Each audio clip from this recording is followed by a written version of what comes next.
Hi, welcome to another video from MS Office Guru.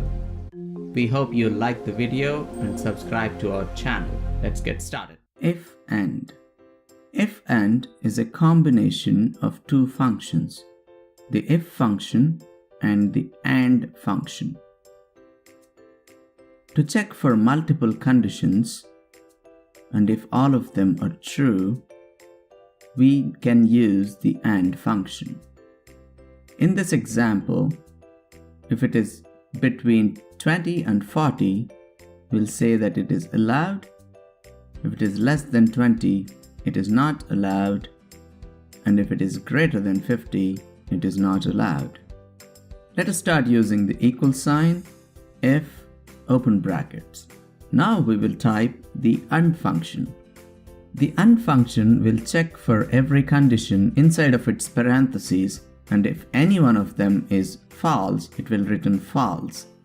If all of them true, only then it will return true. Let us check if A2 is greater than 20, comma, if A2 is less than 40. By doing this, we have checked for two conditions, and all of this together is the logical test for the if. And now we'll type comma. Now it moved to value if true. So if the and value is true, we'll say allowed. Comma, if it is false, we'll say not allowed. We close the brackets and it is in black color. That means that we have correct number of brackets.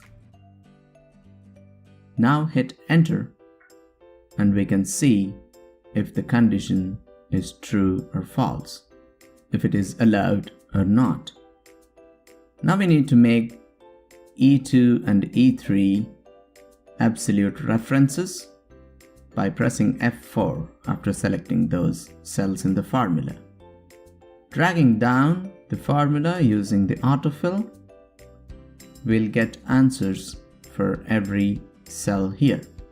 If it is between 20 and 40, it is allowed. If it is not between those numbers, it is not allowed. This is how we can use and in if statements. We can use or as well if we want to have only one of the conditions among many to be true for the logical test to pass. Thank you for watching the video. Please share this knowledge with your friends, family, and colleagues. See you in the next one. Bye-bye.